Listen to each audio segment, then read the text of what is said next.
Hailing from the great cold state of Alaska, I am the Frozen Gamer. Welcome to Dads in Gaming, where I interview fellow dads who are not only gamers, but content creators. That content may or may not be gaming related, but every one of these gentlemen are passionate both about video games and being dads.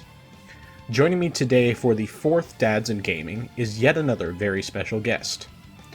He's a man who has his own personal pack of wolves to follow him every time he is introduced, and recently made friends with approximately 1,000 stuffed animals. He is one of the founding members of the Good Morning Guys podcast, Mr. Patrick Novosel. How are you doing, Patrick? I'm good. That was a pretty good intro. A pack of wolves. Because, yeah, every time someone says Hollywood Bones, it comes... Hollywood Bones! Yeah. Things are going okay here. We are quarantined here in Cincinnati, Ohio. We are in like a stay in place where we can pretty much only leave the house if we are going out to get the essentials. Stuff that like the grocery store, getting gas, things like that. So with all that, basically it kind of leaves us to our own vices, like with video games, TV, radio, playing games with the kids. It is absolutely crazy what the time that we're living in right now. Yeah, definitely. Are you working from home or are you currently out of work? Yeah, I am working from home. With the company that I'm with, I have been working from home. I would say maybe once or twice a month. I have the capabilities to do that.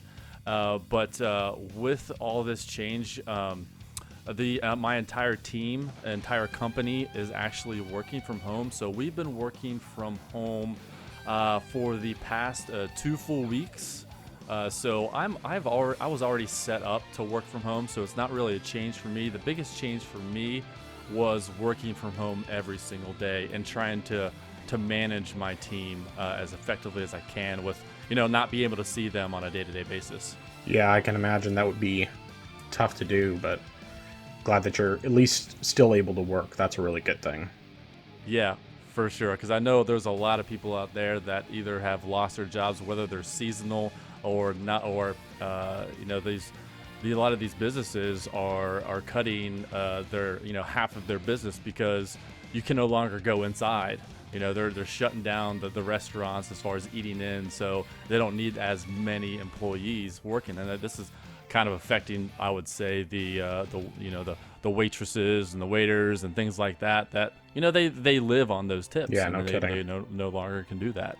Well, we can definitely be very thankful for those of us who have the ability to just keep working, that our work was either not affected too much or was just changed, to working at home. Because I know that definitely there are people who, like you were saying, just don't really have the option. And I mean, we do have that stimulus check coming around for everybody pretty soon here, and I think that should be helpful. Hopefully this virus will end up acting more or less similar to the flu in that it is more active during the cold months and not so much once it gets warm. Yeah, I hope so. Hopefully this will die down soon, but only time will tell. Yeah, who knows? Maybe by the time this comes out, because this one will be scheduled for not this next week, but the following week, since I have another one coming out this coming week. Maybe by the time this comes out, is put up on the YouTube page, will already be out. I kind of doubt it, but it's possible. We'll see what happens. We don't know. When we just surpassed, I think, 100,000 cases in the United States, which is far more than any other country in the world. So we have a lot of catching up to do. I know there are some nurses, some people who are in the emergency room and things like that are like, they are advocating for people to stay home. Yeah. There's so many people that are coming in sick with this virus that it's just spreading. If you think you're going to be leaving the house for whatever reason, just make sure that assume everything that you touch has that virus, and make sure you wash your hands all the Mhm. time. Even if you don't know, just make sure you wash your hands. Yeah, absolutely. Yeah. All right, so getting past those more potentially depressing topics, let's Yeah. get into before we get into like the main questions of the interview. I want to know what you're playing right now. Oh, well, okay. So I've been playing Apex Legends. Never heard of that. Is it like a little indie game? Yeah, not many people have heard about it. This little small little game. But yeah, I've been playing that Battle Royale Apex Legends game for over a year now, and it has caught my attention more than any other game has before. Usually, when I game, I will play a story-driven game or something that will only keep me hooked for maybe a month or so. But yeah, Apex Legends is the game that I play almost every single day. I play with one of the other co-hosts of the Good Morning Guys, Mark Boucher, and yeah, that's the game that I've been playing the most recently. What platform are you playing on? I mostly play on PlayStation 4, but I also have it on the Xbox as well. And since it is free to play, I might as well just have it on both systems. But, Yeah. but primarily, I play on the PlayStation. Okay, makes sense. So, going into the regular interview questions, I want to get your version of what Good Morning Guys is all about. I just got it from Lucas, but I'd like to hear it from you as well. Sure. So the Good Morning Guys podcast is a little different than, I would say, your prototypical video game podcast, because the way we talk about it is we talk about the game of life amidst the other games we love to watch and play. And basically we're talking about not just about video games, but how video games affect our lives. We talk about the stories behind those. We try to connect with our community in ways that is going to bring value to people's lives, to our lives, rather than just talking about, hey, this is what I thought about a video game, or this is what I thought about this movie. We talk about who we watch it with, whether we watch it with our kids, what our kids thought about it, and we try to bring a little bit of God into that as well. It's not necessarily all in front of your face, but like we try to connect on not only a entertainment level, but also a spiritual level as well.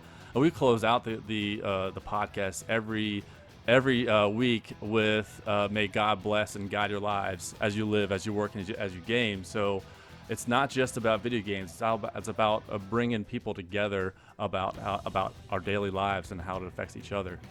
That's really cool. Yeah, I mean, I've only had a chance so far to listen to the first episode, just because, getting busy and everything. I do want to actually listen to all your episodes, because especially as both you and Lucas have described it, it really sounds like something that would be my cup of tea. So I mean, we talk about we just talk about video games and things that are going on in our lives over the past week. But each week we have a topic that is generated from an idea that we've had previously, or someone wants to talk about because it's relevant to their lives for maybe that particular week, or if they've kind of been grinding on that idea for a little bit, and so we talk about different topics, whether that would be movies, whether that would be about God, whether that would be, most recently we talked about lies.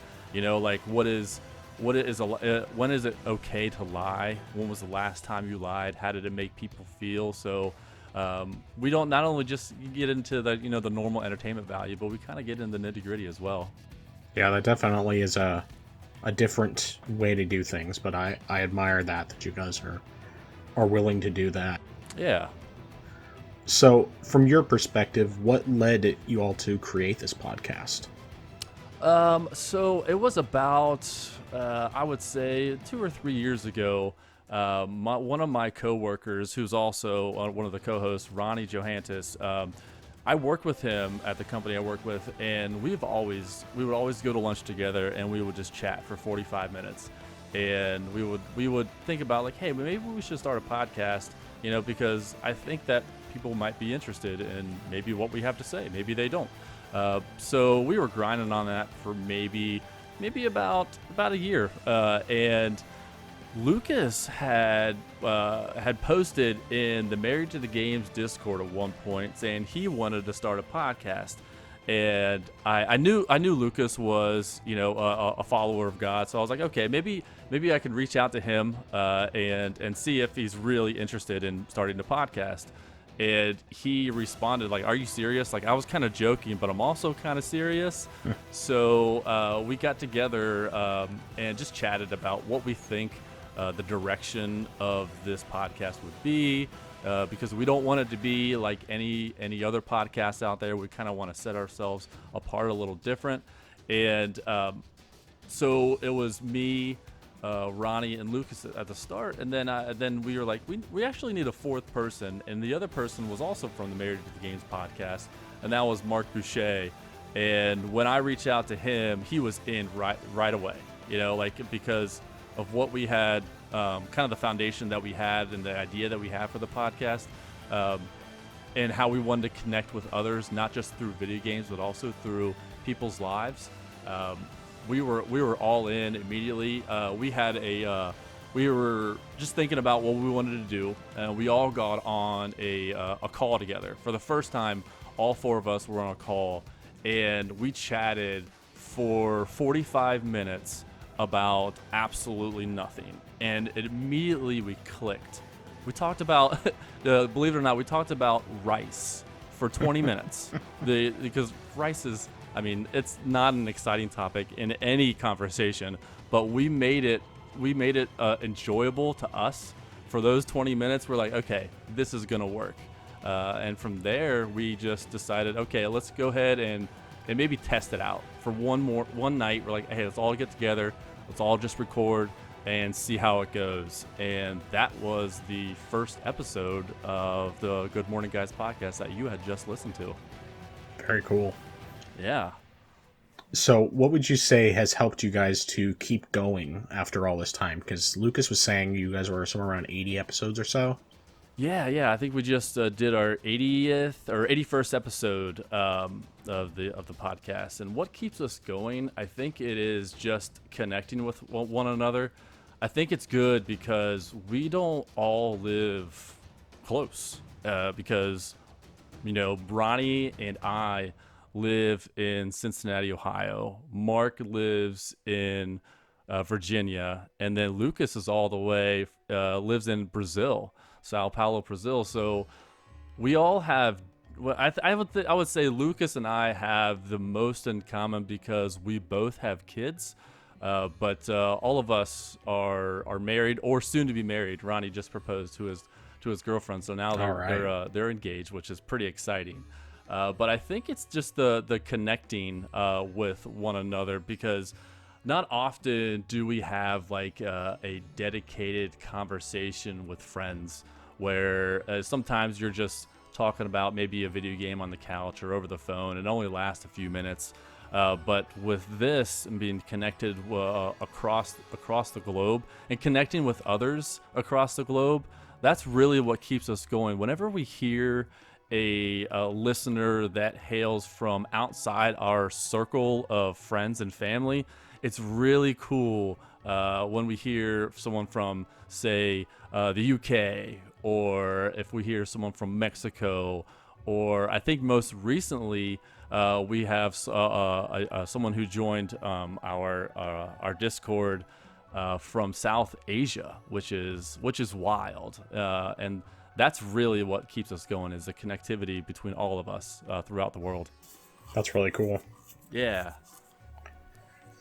All right, so let's get into some things regarding gaming in general. Sure. Or specifically related to you. And that is, first of all, when did you get your start in gaming, on what platform, and with what game? Okay, so I'm going to show my age a little bit here. It is the Commodore 64. My dad owned a newspaper delivery business. He delivered the Cincinnati Enquirer, which is the main newspaper here in Cincinnati. and he had a computer because he needed to make sure that he was able to manage his business because he was self-employed at the time. And he had this Commodore 64, and they had those like 3x5, actual floppy disks. Mm-hmm. And I would play things like Family Feud was on there, Wheel of Fortune. Mm-hmm. There was a game called Fourth and Inches. It was a football game, and that's where I started to get into games. But it really happened when my oldest brother, he's about 7 years older than I am, he came home. I would think I was maybe 5 or 6 at the time. He came home with Nintendo, the original NES. And I have 2 older brothers. Both of my older brothers are, sports. They're into sports. They played football, baseball, basketball. So I was very into sports when I was young. So the first game that he brought home, that Nintendo, and he brought home Techno Bowl. And from that point on, I was hooked. I was playing Rampage. I was playing Super Mario Brothers and that Duck Hunt, light gun game. Yeah, the Nintendo back when I was 5 or 6 was really when I started to fall in love with gaming. So, I mean, you said you started with the Commodore 64. How old are you, though, actually? Oh, I am. Oh my gosh, I am 36 years old. Okay. So you're not that old, but... Well, yeah, I guess, but But no, I get what you're saying. Yeah, you asked me what my age was. I had to think about it for a second because, I mean, pretty much after you hit 21, none of those birthdays really matter after that because that's like the biggest one. Most of the birthdays nowadays are the kids. How old are the kids? Yeah. When are their birthdays? What are we gonna do for their birthday? The dads don't really get that birthday party as much as the kids do nowadays. For us. Yeah, for me, it's just more like I get to take a break on my birthday and hide out in the bedroom and play some video games. Yeah, just give me the ability to take a 2-hour nap. That's all I care about. That's all I want. With you being 36 years old, how do you respond to people who say that you're too old to be gaming? It's funny. When I was, a teenager, video games had this stigma of, you're a nerd, you're a dork, you're an outcast. But now with how big video games are, I think it's close to be, if not being the biggest kind of like genre industry in the world.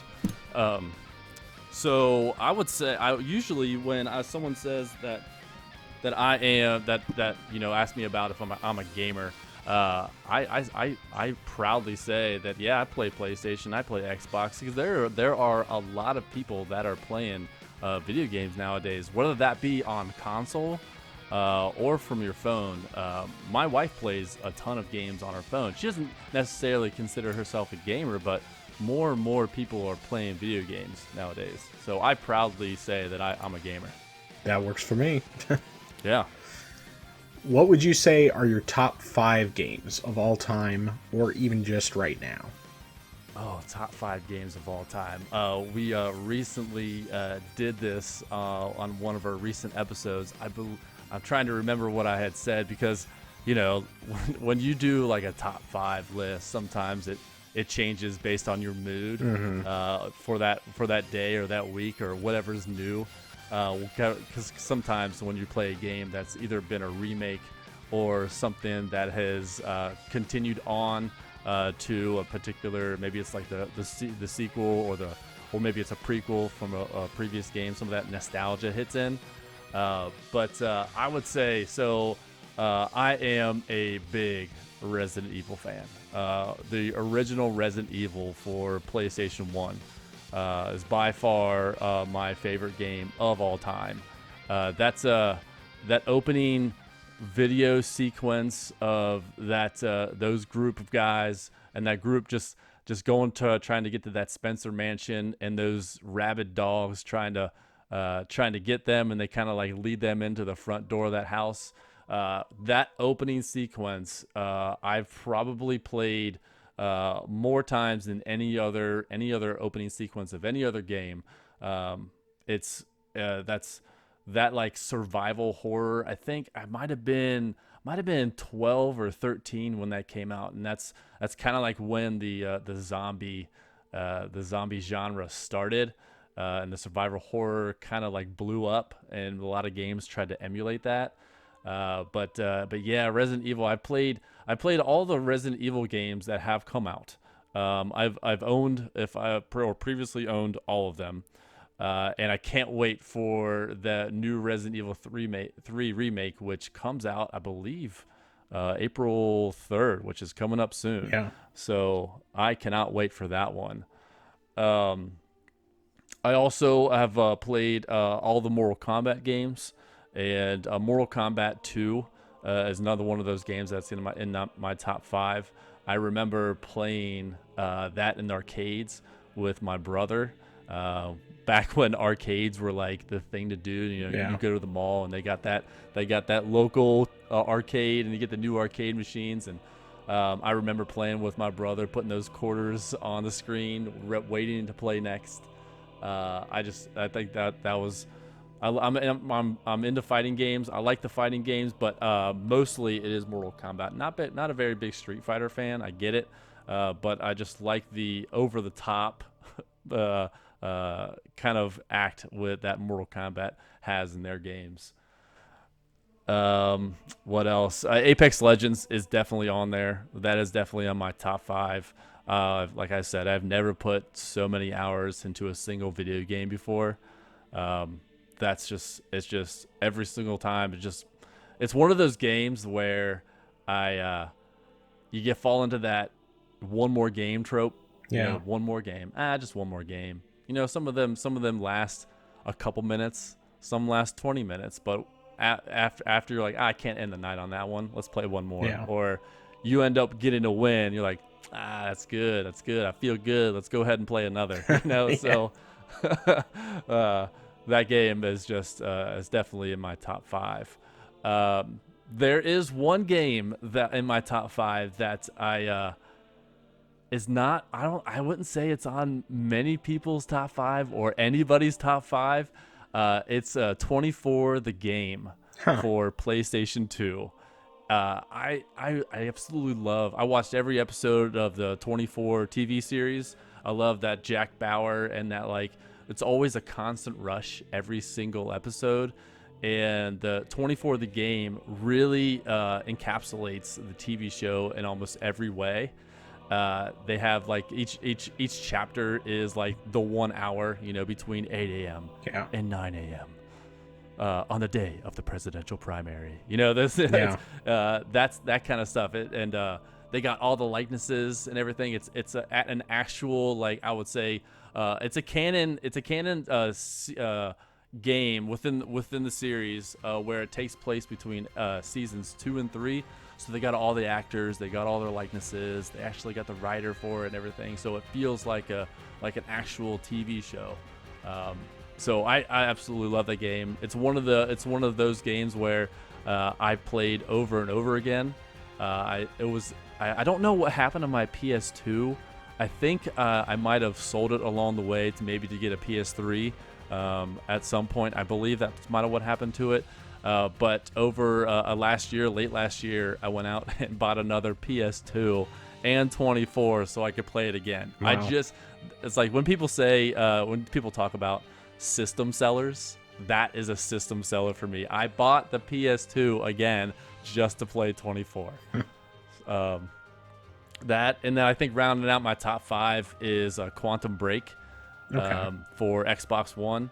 I love anything that deals with time travel, manipulation of time.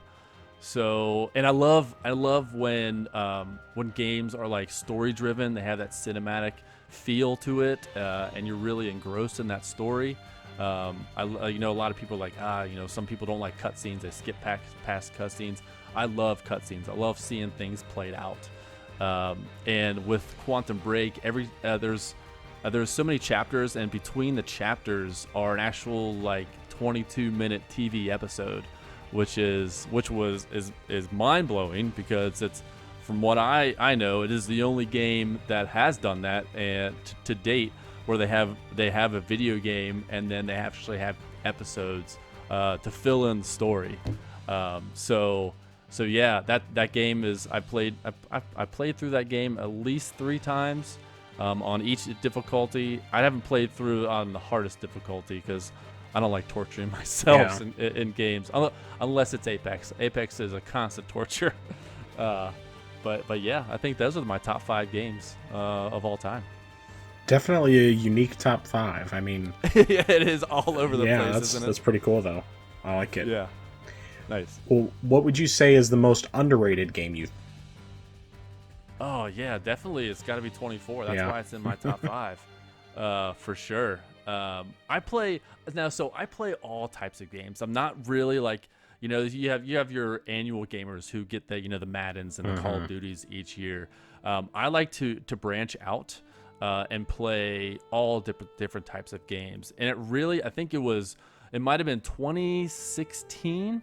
One of my New Year's resolutions, I kind of make video game resolutions each year to try to play a new game or a new thing, or try to get so many platinums, which I did last year.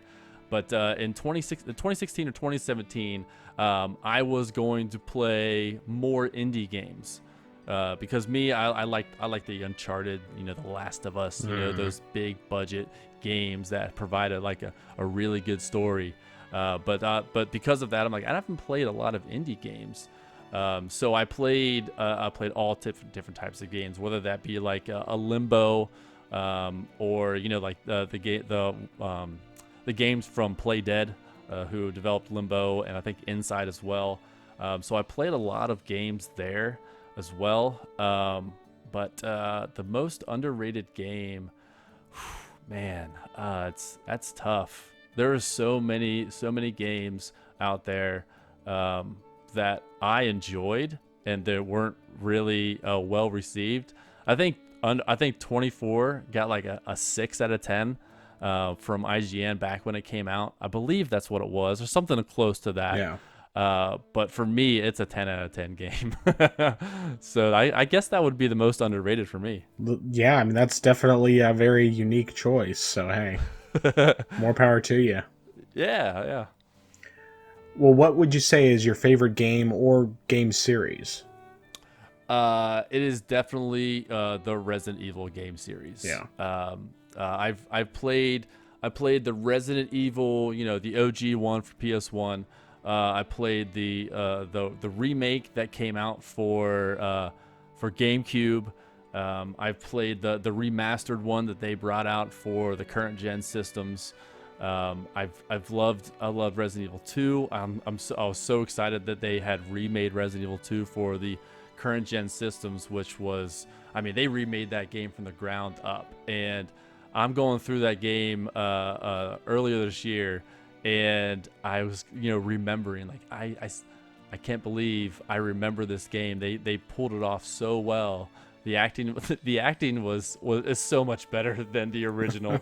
The acting was so bad, but I think that's what was so endearing about it. It is so bad that it was just so good for me. So I'm really looking forward to the Resident Evil 3 remake that's coming out. Resident Evil 4 was great. Once Resident Evil 5 and 6 hit, they started to be more action oriented. I still played those, but it did not.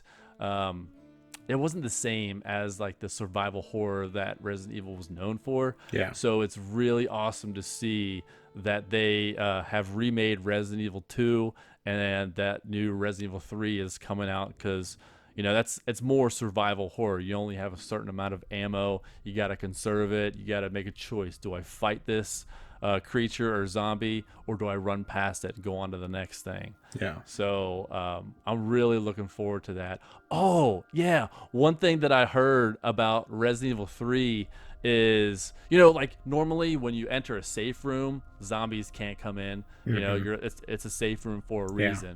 From what I hear is Nemesis, the Nemesis, for lack of a better term, in Resident Evil 3 is now going to follow you into safe rooms. Oh, so gosh. there won't be any quote unquote safe room. So if you're thinking of that, your blood's gonna be pumping, it's definitely going to be in this iteration. Well, it's a good thing I don't play those games because Yeah, I'd be some like, people just no, stay thank you. away. Yeah, it was Resident Evil 7. That came out, and you could play it whether you wanted to play it on your TV or through the PlayStation VR, which I do have. And I played through that Resident Evil 7 game in VR for maybe about 2 hours until I got to the first boss. And when I got to the first boss, I was so scared. I haven't been scared like that in a video game since the dogs jumped out of the windows into the house in Resident Evil 1.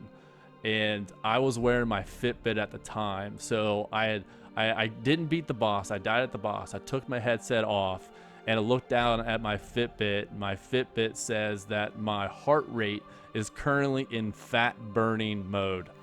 So my heart was pumping so fast during that scenario that they thought that I was actually in some sort of cardio exercise. So after that, I was like, you know what? This is too stressful for me. I'm going to play the rest of the game in normal mode. Did you end up playing PT back when that was still out? I did, and that was super freaky. That was what that was. I now thinking about it, that was also another scary game. Even though it was just bite size, it was only like maybe 15-20 minutes long. That is a very memorable scary game for sure. Yeah, the only way I've ever like really watched any of that was when Gabe was playing it for, what was that, episode 300 or something, 200, whenever that was. But and that was obviously different because you had everybody around, and so it helped to ease the tension. But it's like, no way, especially once some guy was able to free the camera and found out that creepy ghost chick was following you around all the time. Right. Like always behind you. That's super creepy. Give me the gibberlies. All right, so back to the questions here. Yeah. What game or game series was completely off your radar but ended up being something you loved? Ooh, that is a good question. I think, to be honest, was the Guitar Hero series. I was not into Guitar Hero 1 or Guitar Hero 2. I played it, and it was, I wasn't into it. Not until they came out with Rock Band. And Rock Band was that game where you had the peripherals. You could either sing, you could play the guitar, you could either play the lead guitar or bass guitar, or the drums if you had that whole set. So I was like, I wasn't into the Guitar Hero. I wasn't into those kind of music style games. But I went over to my friend's house at the time, and he had the whole setup. That big bundle that you could get. That was like a couple $100 that came with everything. And I went over there and I immediately fell in love. I was like, when I got on those drums, I did not know how much I wanted to play drums until I played that game. It threw me for a loop. Like, I was not into playing guitar, but totally was into playing the drums while my buddy was playing guitar. So much so that I ended up going out and getting a mic stand. Once I bought that, I got a mic stand so I could put the microphone on the stand and play the guitar at the same time, which was so much fun. Very interesting. Yeah. So when you aren't recording the podcast, what do you do for a living? Okay, so I am a insurance manager for our payment services department at an insurance company. I manage. I did just get a little shift in my job responsibilities, but I was in charge of 16 individuals to make sure that our clients' insurance policies or disability policies were paid, so they would have insurance coverage for another period of time. And with that comes some good stress with clients. If they send a check to us, sometimes they get lost, so we have to find out where they went. Or if a client makes their payment and it's not exactly what they are billed for, so we need to reach out to them, like find out what it is that they're trying to accomplish. And then there's some times where you get escalated calls because we did not administer their policies to what their intentions were. Whether they were clear with their intentions, whether it was a mistake on our end, or they did not provide clear instructions for us to process the way they wanted. So I do that. That's my 9 to 5 job. Like I said, I'm working from home now, but it was, I drive 45 minutes every morning, 45 minutes every evening to come home. So yeah, that's basically what I do, and it's nice that with my job, I am compensated enough to where my wife can actually stay home and take care of the kids and their needs, whether that be to take them to and from school, get those doctor appointments done, get some stuff done around the house, whether that be stuff around the yard or inside the house. So we're extremely blessed to where I'm able to make enough to where we're not living lavishly. We spend what we need. There's some sort of discretionary income that we have, but yeah, we're extremely blessed that there's not so much stress involved with her staying from home, or her staying at home and taking care of like the day-to-day things around the house. Because I know when both parents are working and they have multiple kids that they have to take to school or get ready for school, get breakfast, maybe take them to a sporting event, or maybe they're involved in baseball or basketball or whatever sport, whatever extracurricular activity they have.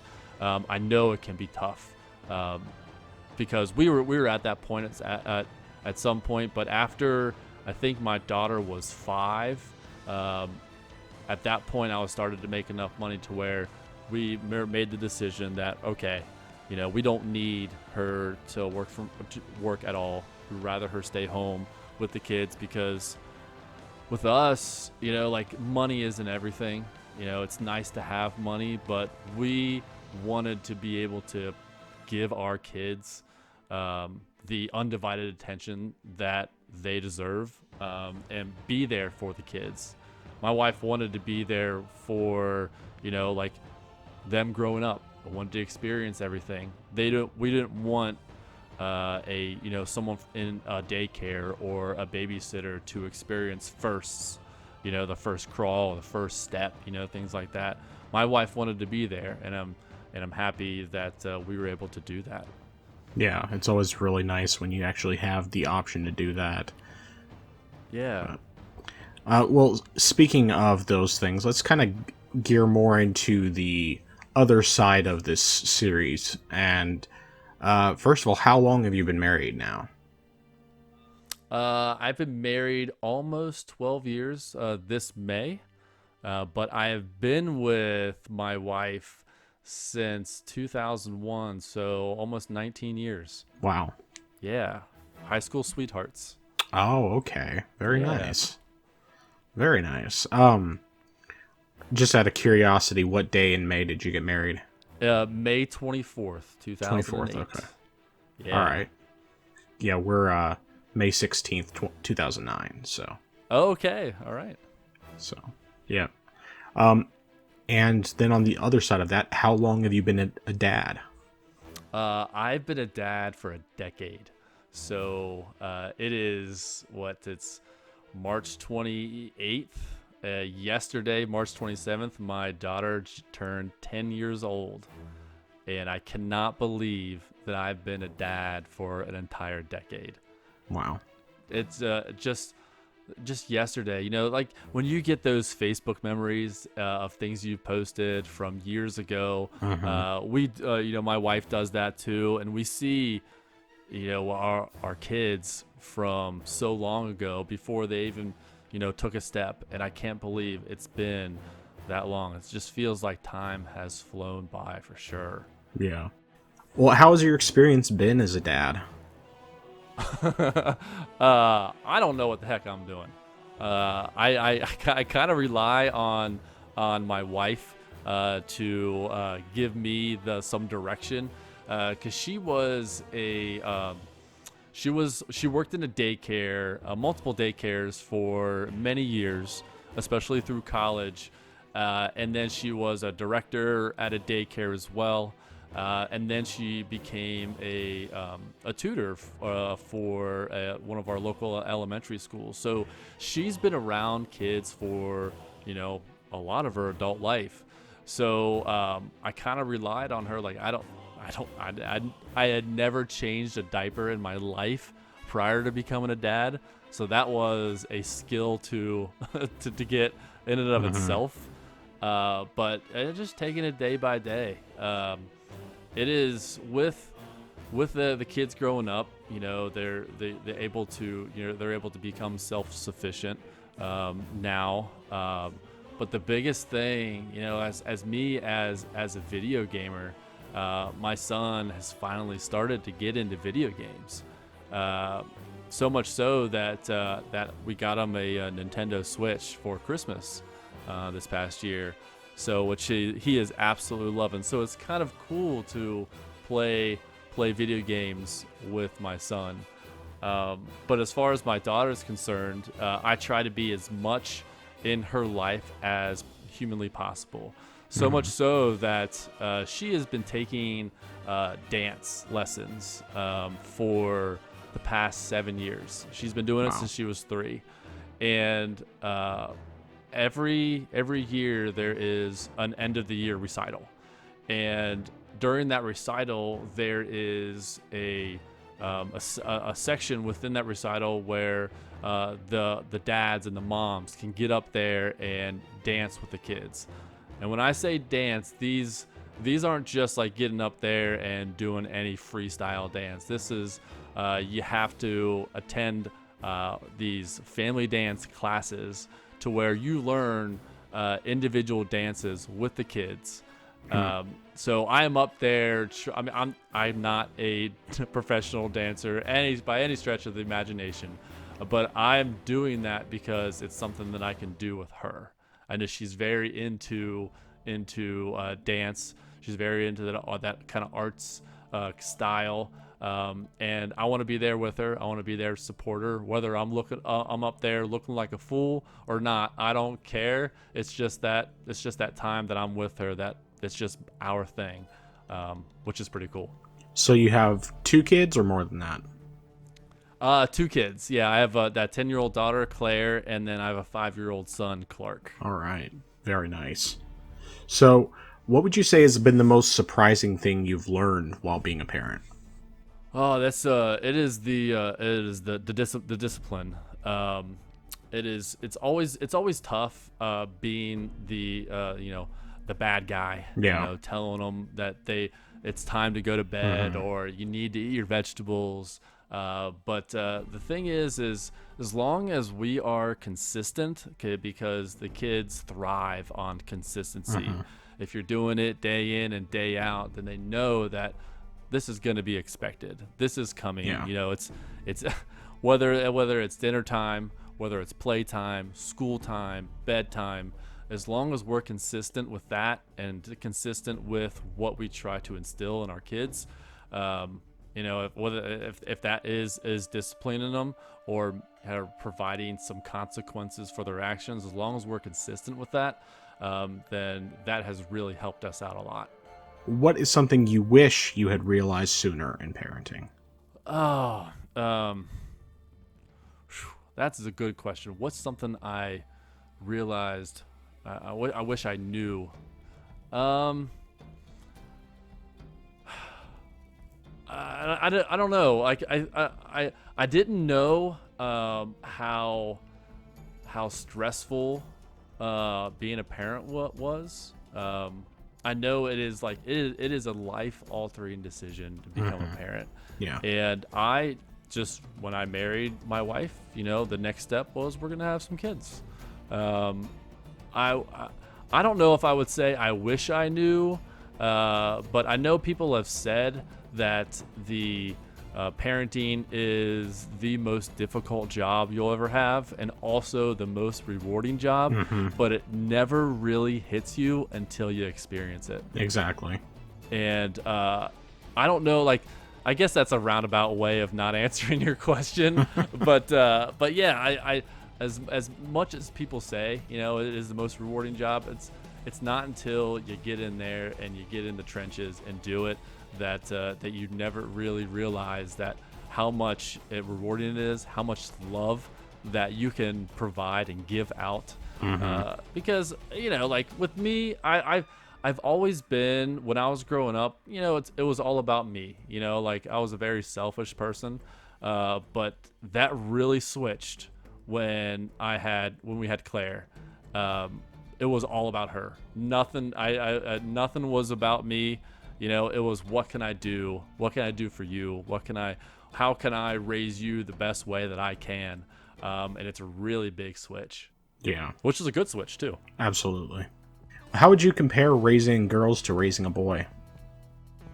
It's funny with raising a girl versus a boy, because I have experience with both, and it is, you have to put on your daddy's girl hat, and then you gotta put on your son's hat as well, because Claire, she's really into a lot of the lack of a better term, girly things. She loves dance. She loves to get outside. She loves to do anything that has to do with music. And I guess it is different with every kid, but she's always been into that stuff. And with Clark, he is your prototypical boy. He likes to get dirty. He likes to get out there, wrestle. I'm so glad that I'm able to experience both. It was one of our, our quote unquote plan that we wanted. We wanted both a boy and a girl. And we got lucky that we're able to raise both, because some things, when you're going through life, you're like, I wish I would have experienced that. Like some people have, 3 girls or 3 boys, and they don't have, some just don't want to experience that kind of stuff. But, but I'm so glad that I was able to experience both. Well, with having a wife, 2 kids, and a full-time job, how do you find time to game? I stay up really, really late. So yeah, one of the things when one of the rules that we had when the kids were growing up is no video games during the day. And that was when they were really little. Is because with me, I like to play the more mature games, like the Resident Evil or Uncharted or Last of Us, that, whether that's scary or they're saying curse words or something that's not really for them, for that audience. Yeah. So it was like, okay, when they're awake or during the day, we're not no video games. And so it was like, okay, once they go to bed at night, then that's when I can game.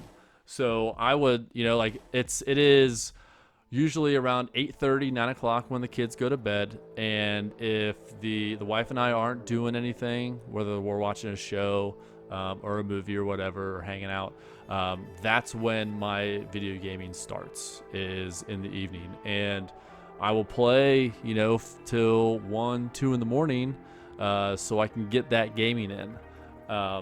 That's basically when I can game. And it's like, I have to, the only way I can game is if I can stay up late. Yeah. So that's how I can get my gaming in. Some people, try to get in the morning before they go to work. Me, I am not a morning person.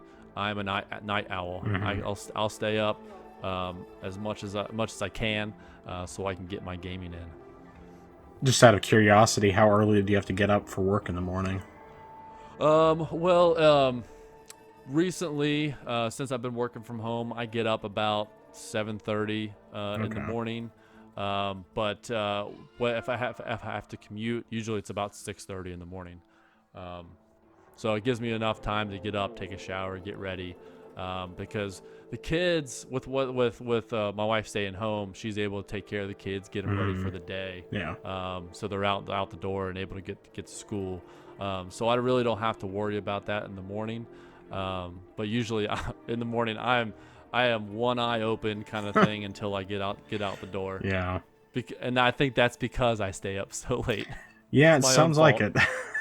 Yeah, morning Pat does not like night Pat at all. Yeah. I can't imagine trying to do that though. I mean, like I've set a 10 o'clock bedtime for myself on work nights just because I mean I typically get up at 5:30 in the morning so Oh that yeah, because I have to be at work at 7, so I just give myself enough time to shower and usually take care of the dog, get breakfast maybe, and then go to work. But gotcha. yeah, Yeah, like I couldn't.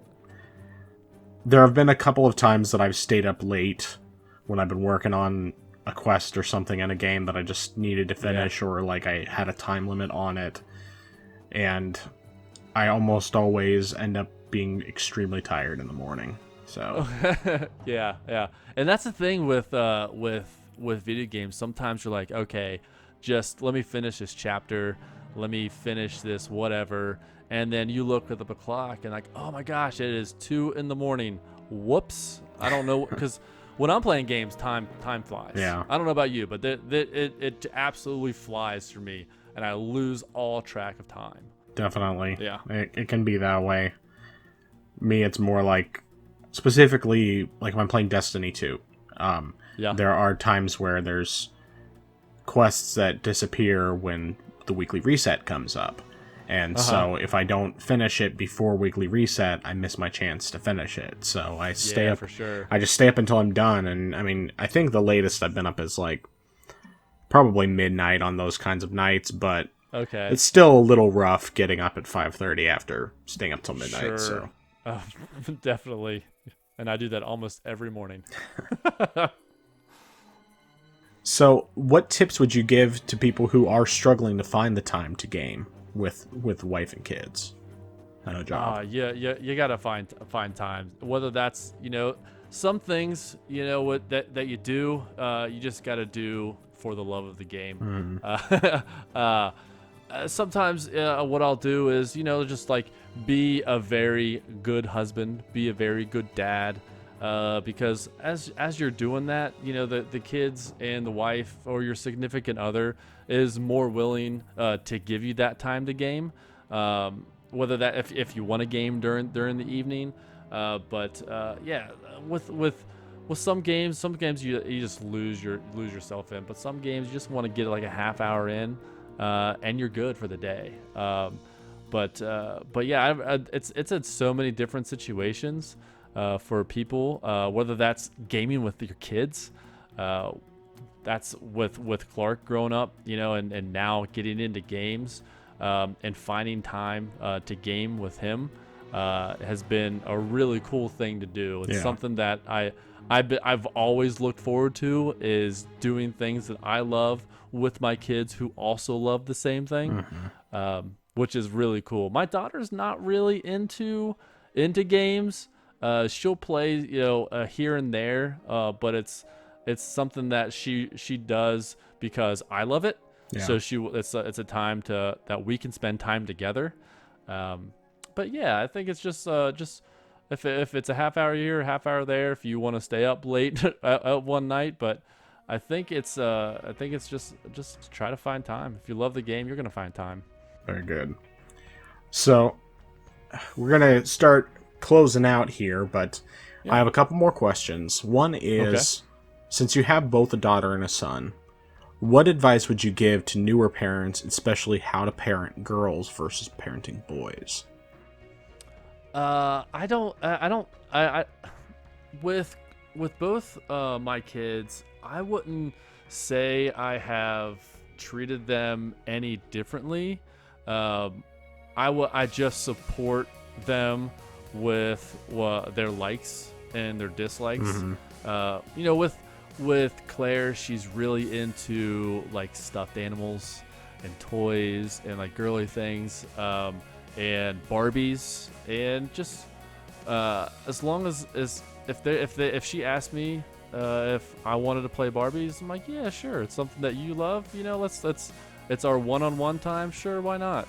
And with Clark, you know, like if he wants to go outside, he wants to jump on the trampoline or whatever, just get out there and do what they love.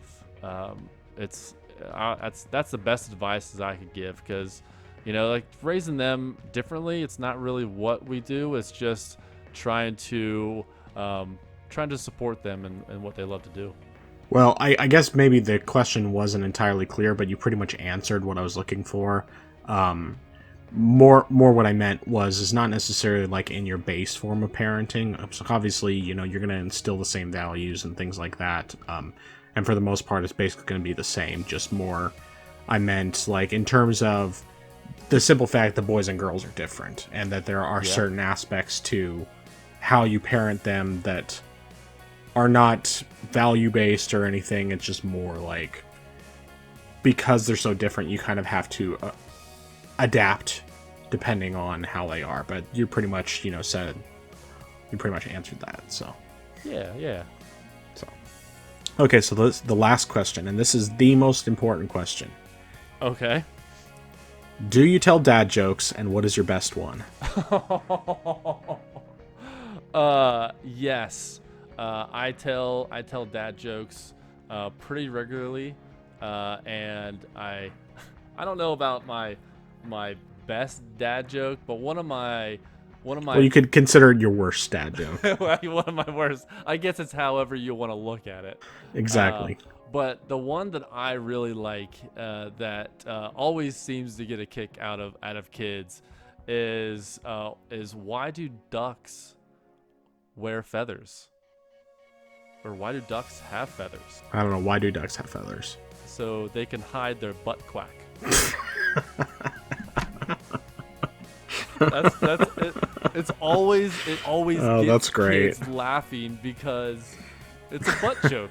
You know, like kids, you know, like they're not supposed to say butt or anything like that. So whenever you say that, it just gets them. That's great. I love it. That I'm starting to stock up on additional dad jokes, you know, as I go along. So very cool. Yeah. Well, do you have any final thoughts? Yeah. Thanks for having me. You asked some pretty good questions. Something that you know, like the kind of questions that you've asked are some of the questions that we kind of talk about on the Good Morning Guys podcast. So, yeah, thank you for having me. Well, it was a pleasure having you on. It's always nice to get to know new people, and I mean, even though we've both been part of the Married to the Games community for a while, it's still I enjoy being able to talk to other dads. You know, about for sure. this hobby and about raising kids and everything else. So yeah, it is really cool that we have a lot in common, with the Married to the Games and our love for video games and being dads. But you're right, it's not often that we get to have these conversations with the Married to the Games community at this level, because normally we're talking about something and then another question or another chat or whatever, and then you go on to the next thing. So yeah. Any more final thoughts before we close out? No. Okay. Thank you. Thanks for having me. All right. So where can people find you? They can find me on Twitter. I'm more active there on anything, and that's at Nova Beyond. And then you can also find me. We post on Twitter as well at the GMG Podcast. We record the Good Morning Guys podcast every week, but we've been doing it for 81 straight weeks. You can also find me on Facebook, Patrick Novosel, and I think we're on Instagram somewhere. All right. What are good places to find the podcast itself? Yeah, so we're on all podcast services. We were on YouTube for, I would say, maybe the first 50 plus episodes. But with us having, dads and lives, sometimes it gets hard to get our podcast out everywhere, whether that's Apple Podcasts or Stitcher, Google Play, all that stuff. It's all out there.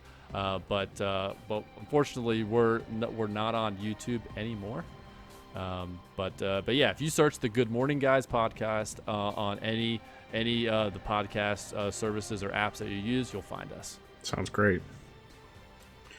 Well, this has been the Frozen Gamer, along with Patrick Novosel of the Good Morning Guys podcast. Until next time, we'll talk to you later. Take care.